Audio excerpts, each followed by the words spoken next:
말씀의 제목 같이 한번 읽습니다. 말씀이 어떻게 구원을 유효하게 합니까? 하나님의 말씀, 이 성경 말씀이 어떻게 구원을 유효하게 하는가라는 말씀 제목입니다. 오늘은 이 소요리 문답 89, 90번째 시간입니다. 하나님의 말씀, 이 성경 말씀, 우리가 66권으로 되어 있는데 성경의 원저자는 성령 하나님이십니다. 그래서 성령 하나님이시고 또 인간 저자들을 한 40여 명 통하여서 기록을 한 것이죠. 그래서 구약의 창세기, 출애굽기, 레위기, 민수기, 신명기는 우리가 흔히 모세오경이라고 이야기하는데, 모세, 하나님의 성령이 모세를 감동시켜서 그렇게 기록한 말씀이 이제 우리가 흔히 모세오경이라고 하는 창세기서부터 출애굽기, 레위기, 민수기, 신명기까지를 말합니다. 그래서 여호수아서는 여호수아가 기록을 하고, 또 이렇게 또 시편 같은 경우에는 다윗을 비롯한 또 여러 명의 저자가 있고요. 또 신약 시대에 와서는 이제 마태복음은 마태가 기록하였고, 마가복음은 마가가 기록하였고, 또 이제 사도행전은 이제 누가복음을 기록한 누가가 이제 사도행전도 기록했고, 또 그 뒤에 보면은 이 사도 바울이 기록한 이 바울 서신이 나오고요.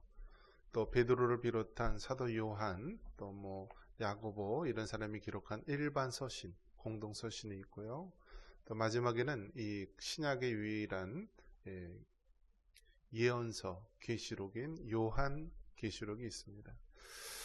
이토록 많은 성경 이 66권의 책이 있는데, 이 성경의 원저자가 성령 하나님이고, 성령 하나님께서 각 사람에게 성령의 감동을 통하여 그 사람이 가진 지식, 경험, 교육 모든 것들을 유기적으로 역사하여 주셔서 실수가 없고 오류가 없고 하나님의 말씀을 기록하게 한 것입니다.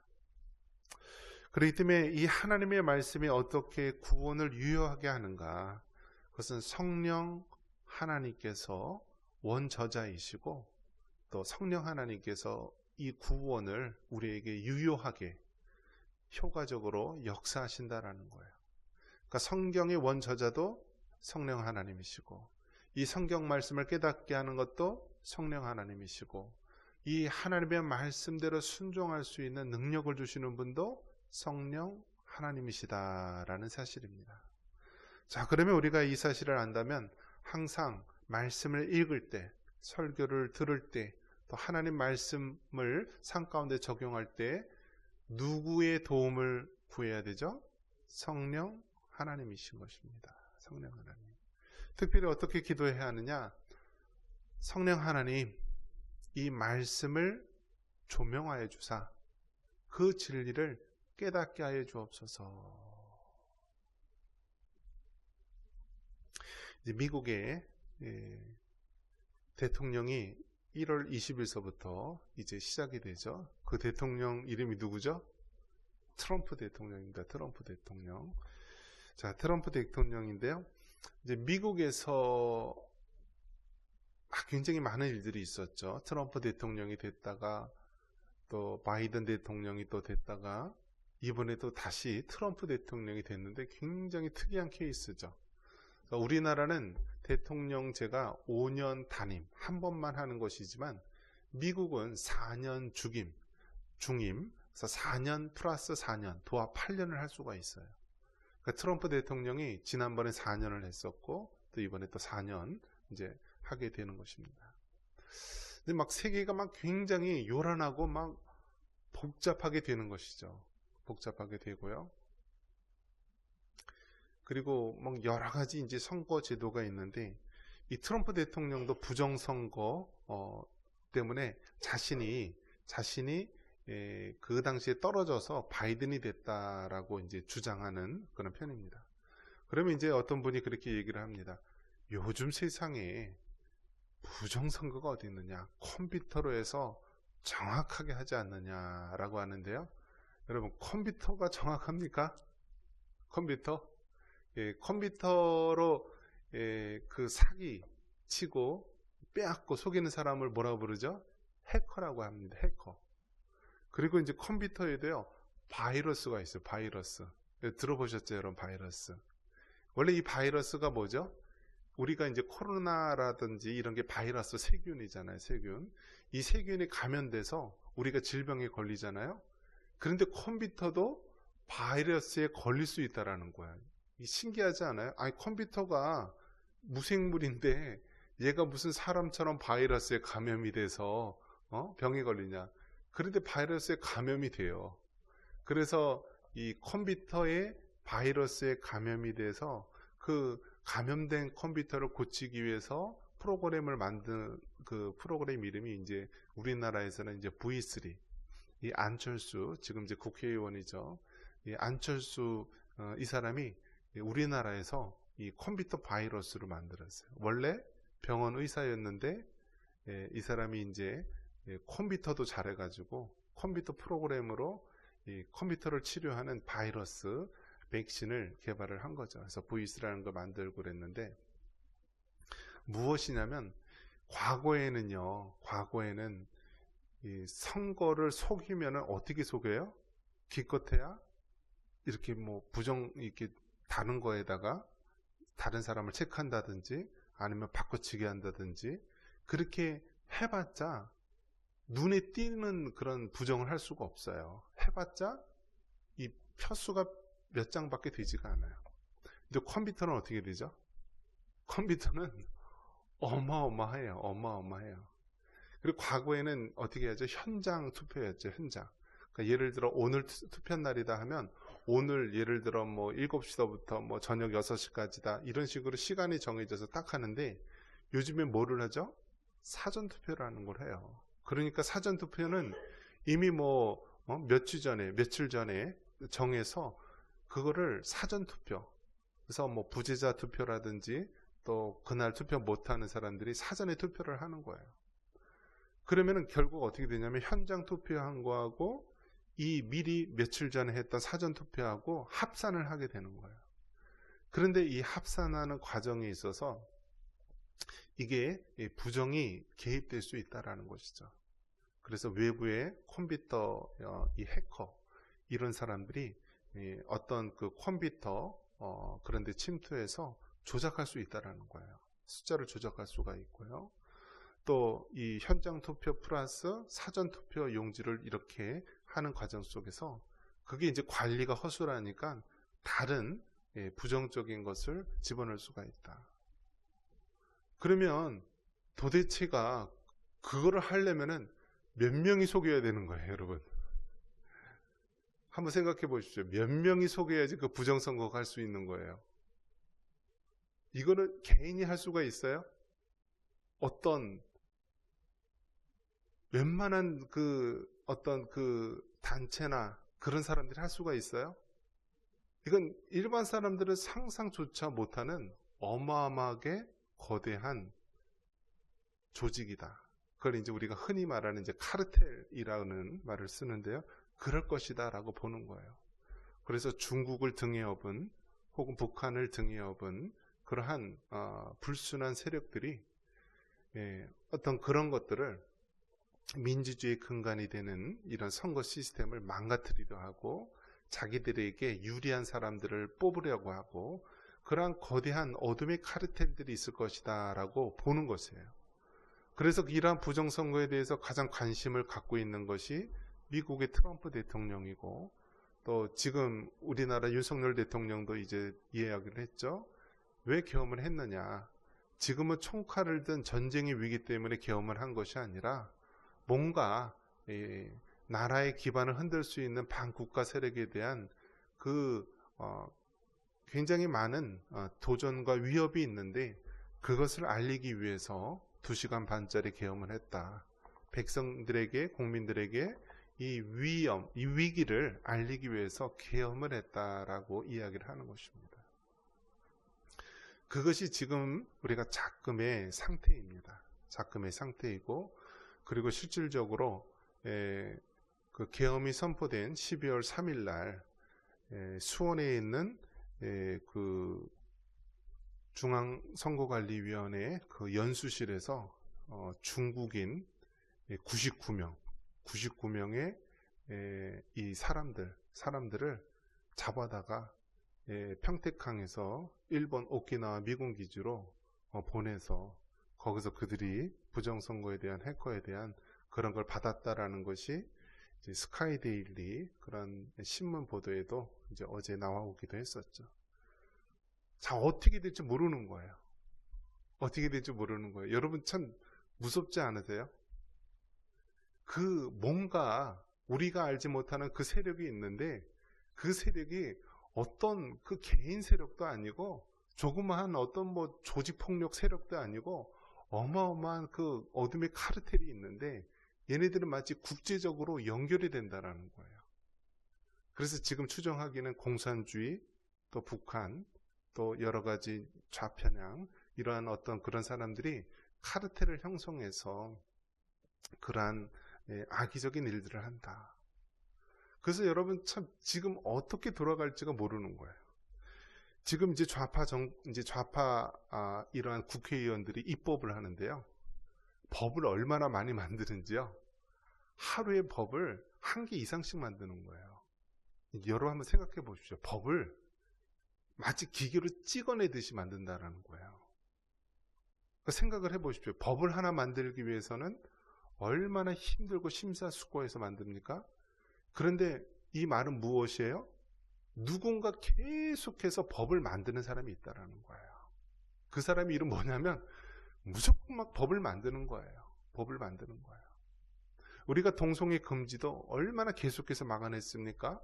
계속 국민들이 반대하고 교회가 집중해서 해서 반대해서 막았는데 계속해서 이름을 다르게 하고 회기가 지나면 또 다른 계속 유사한 법을 만드는 거예요. 그 세력도 뭔가 국회의원이 만들 수가 없대요. 국회의원이 바빠서 그 사람들이 인사하러 돌아다니기에 바빠서 법 만들 시간이 없어요. 국회의원들은. 누가 만들어요? 그 뒤에서 누군가 만드는 사람이 있어요. 하루에 막 수십 개씩 막 찍어내는 법을 만드는 사람이 있어요. 그 중에 악법도 만들고요. 자기네들 유리하게 법 만드는 거. 그러니까 지금은 여러분 얼마나 복잡하고 얼마나 이 사람들이 두려워 떠는지 몰라요. 도대체 어떤 세력일까?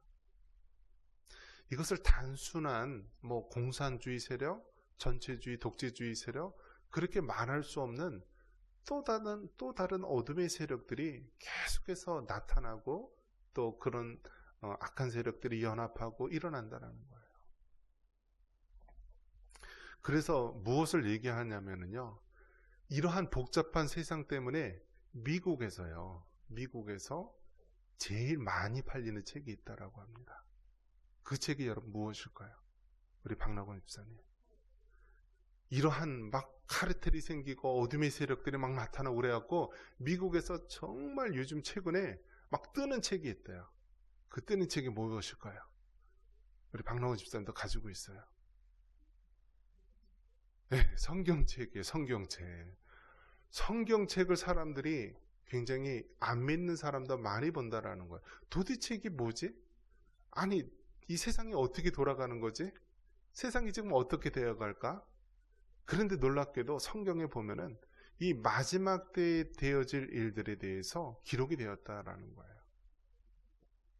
그래서 의외로 세상 마지막 때 되어질 일들이요. 성경에 곳곳에 많이 기록이 되어 있는데 우리가 잘 아는 대로 마태복음 24장, 25장은 종말장이라고 그러잖아요. 그리고 베드로 전후서도 보면은 말세에 되어질 일들에서 기록을 하고요. 그리고 이제 요한계시록은 말 그대로 마지막 때 되어질 일들에 대해서 사도 요한이 계시를 받고 기록한 것이 요한계시록이죠. 구약에 있어서도 예수님의 초림에 대해서도 이야기하지만 더 넓게 본다면 예수님의 재림에 대한 예언도 나와 있습니다. 그 중에서 이제 가장 난해하면서 어려운 그런 부분들이 다니엘서예요. 다니엘서 같은 경우에 구약이 기록되어 있지만 그 예언에 대해서 특히 상징적으로 뭐 짐승이라든지 여러 가지 비유적인 이야기들을 하는데 그게 정말 해석하는데 어려움이 있다라는 거예요. 그래서 그러한 많은 것들이 보면은 이 성경이 서로 짝을 이루면서 하나하나 이루어지는 거예요. 지금 우리가 코로나 전염병이 일어나고요. 또 마지막 때가 되면은 우리나라가 지진 안전구역인 줄 알았는데 막 지진이 일어나고 또 여러 가지 막 재난이 일어나고 이단과 사이비들, 거짓 선지자들 많은 이러한 영적으로 문란한 일들 일어나는데 사람들은 궁금해한다는 거예요. 도대체 마지막 때는 무슨 일이 생겨나는 것이지? 이 세상 끝에는 도대체 어떤 일이 일어나는 거지? 궁금해한다는 거예요. 그래서 예수님을 믿지 않는 자들도 성경을 보는 거예요. 그냥 창세기서부터 그냥 끝까지 읽어보는 사람도 있고요. 그런데 유일하게 잘 안 읽는 사람이 누구일까요? 교인들이 안 읽는데, 교인들이. 세상 사람들은 너무 이 세상 돌아가는 게 궁금해서 예수님을 안 믿는 사람도 성경을 사서 보는데요. 교회에 다니는 성도들이 너무나 이 성경책을 무관심하게 여긴다라는 거예요. 무관심하게 여긴다. 우리 하나님 마음이 얼마나 여러분 답답하시겠어요. 답답하시겠어요. 내가 이미 성경을 통하여서 다 말씀해 주고 있는데 얘네들은 그걸 관심을 안 갖는다라는 거예요. 관심을.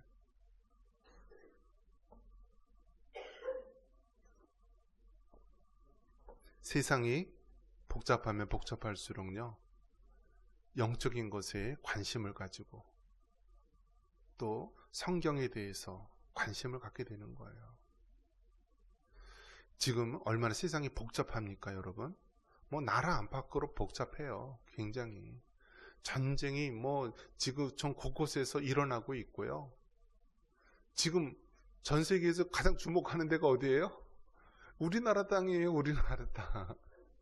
그런데 정작 우리나라 사람들은 태평이에요. 태평이에요. 우리가 이럴 때일수록 성경 말씀을 붙잡고 마지막 때에는 이런 일이 일어나고 또 이를 위해서 우리가 어떻게 기도하고 어떻게 준비하고 어떻게 마지막 때를 맞이해야 되는지 알아야 된다는 사실입니다. 이 말씀이 어떻게 구원을 유효하게 하는가? 이 성경 말씀은 성령 하나님을 통하여서 이 구원을 이루는 것입니다. 구원을 이루는 거예요. 그래서 여러분에게 두 가지, 이 말씀에 대해서 두 가지를 우리가 늘 기억을 하면서 살아야 되는데요. 한번 따라해 보겠습니다. 맥체인 성경 읽기, 그 다음에 설교 말씀. 맥체인 성경 읽기, 여러분에게 드린 말씀 있잖아요. 이게 이제 우리가 이제 교회 본당 뒤에도 말씀 묵상 노트, 또 기도 제목 노트 있죠. 거기 보면 이제 맥체인 성경 읽기 1년 365일 우리가 하루에 4장씩 있는 부분, 이것이 그냥 아무 생각 없이 하루에 4장이 있는 것이 아니다라는 거예요. 짝을 이루는 거예요. 짝을. 창세기 1장은 세상의 시작, 또 마태복음 1장은 복음의 시작, 또 에스라서는 구원 이후의 시작, 사도행전은 바로 교회의 시작. 그래서 이 4장이, 구약과 신약을 읽는 4장이 서로 짝을 이루면서 성경 말씀을 서로 연결시키면서 깨달을 수 있게 하는 거예요. 그렇기 때문에 여러분, 맥체인 성경 읽기 여러분 매일매일 읽으시기 바랍니다. 그리고 두 번째 해야 되는 것이 설교 말씀. 한번 따라해 보겠습니다. 설교 말씀.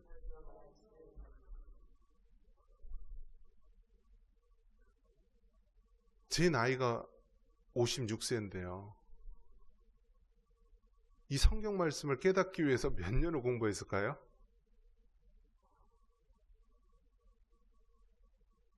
예, 이 장로교에서는 이제 침례교 시스템하고 좀 다르긴 한데요. 이제는 뭐 많이 좀 유사한 부분도 있겠지만 그 뿌리는 무엇이냐면 소수 엘리트를 키우는 것이 장로교 시스템이에요. 장로교 시스템. 그러니까 침례교는 평신도 어떤 중심의 교회라고 한다면 이 장로교는요, 좀 소수 엘리트, 소수의 정예 요원을 키우는 것이 장로교 시스템이에요. 그래서 미국의 교회도 보면은 침례교가 많은 이유가 무엇이냐면, 침례교는 일반 평신도 중에서도 믿음이 좋으면 목사 한 수를 줘요. 그 목사가 된 다음에 나중에 신학 공부하는 사람이 굉장히 많아요. 뭐 미국의 뭐 긍정의 힘, 조엘 오스틴 이런 사람들도 다 침례교 목사예요. 근데 그들의 약점이 뭐예요? 은혜 받고 체계적인 말씀 훈련으로 되지 않고 먼저 목회자가 됐기 때문에 이 정확한 하나님 말씀 중심의 신앙이 아니라 체험 위주의 신앙, 또 때로는 이 침례교에서 많은 이단이 나오는 이유가 거기 있다라고 보기도 합니다. 그래서 김기동 구원파라든지 많은 그런 것들이 이제 침례교 쪽에서 많이 나왔거든요. 근데 장로교에서는 소수 정예로 이제 과거서부터 이 목회자를 양성할 때 아무나 주지 않고 소수의 사람들을 훈련시켜서 키운다 그래서 목사 안수하기 위해서 여러분 얼마나 많이 훈련시키는지 몰라요. 대학교 4년, 신학대학원 3년, 또 강도사, 목사고시. 저 같은 사람은 몇 번 떨어졌게요? 대학교 재수, 신학대학원 3수, 그 박사 4수. 이 떨어지는 것 따지면은 저만큼 많이 떨어진 사람도 없을 거예요. 그렇게 해서 성경 말씀을 공부를 해요. 그렇게 해서 공부해서 하나님 말씀, 이 개혁주의 신학의 기초에서 말씀을 딱 했는데요. 오늘날 대한예수교 장로회라고 하는 간판을 단 데가 250개인가 그렇게 된대요. 몇 개요? 셀 수도 없어요. 250개가 더 될 수도 있어요. 예전에는 딱 하나였어요. 대한예수교, 그 당시에는 이제 뭐 조선이겠죠. 조선 예수교 장로회가 딱 하나였어요. 딱 하나. 그리고 평양신학교 하나였다가 그것이 이제 나누어지면서 이제 장로교 속으로 통합합동, 총신대, 장신대가 나누어지고 이제 분파가 나누어졌는데, 이제는 그 대한예수교 장로회라고 하는 교단 숫자만 200여 개가 넘는 거예요. 그러니 얼마나 많은 그런 교단들이 생겨난 거예요. 그 이하의 교회들은 이루 말할 수 없는 거죠. 그러니까 교회가 한 5개만 되면 교단 하나를 만드는 거예요. 그리고 대한예수교 장로회 이런 간판 걸고. 그런 가운데 여러분 정말 하나님의 말씀을 제대로 배우고요, 바르게 우리가 해야 된다라는 사실입니다. 그래서 여러분 설교 말씀을 정말 마지막 때일수록 우리가 정확하게 하나님이 지정하신 곳에서 하나님 말씀을 배우고 해야 되는 거예요. 그래서 특별히 이 하나님의 말씀이 성령 하나님을 통하여서 우리 구원을 유효하게 효과적으로 역사하시는데, 특별히 말씀을 읽는 것. 우리는 이제 맥주인 성경 읽기를 통하여 말씀을 읽는데요, 말씀을 읽을 때 성령 하나님이 역사하시고 구원을 유효하게 하는 거예요. 두 번째는 설교 말씀. 우리가 이 설교 말씀을 통하여 새벽 기도회, 수요 기도회, 금요 기도회, 또 주일 오전 예배, 오후 예배, 또 얼마나 많은 또 우리가 셀 예배, 많은 예배가 있습니까? 이 셀 예배 때마다 우리가 하나님의 말씀인 설교를 통하여서 하나님께서, 성령 하나님께서 이 구원을 우리 삶 가운데 유효하게 한다. 말씀을 맺습니다. 말씀이 어떻게 구원을 유효하게 합니까? 성령 하나님께서 말씀을 읽을 때, 또 설교 말씀을 통할 때 특별히 이 구원을 유효하게 하고 역사하신다는 사실 늘 기억하며 살아갈 수 있기를 바랍니다.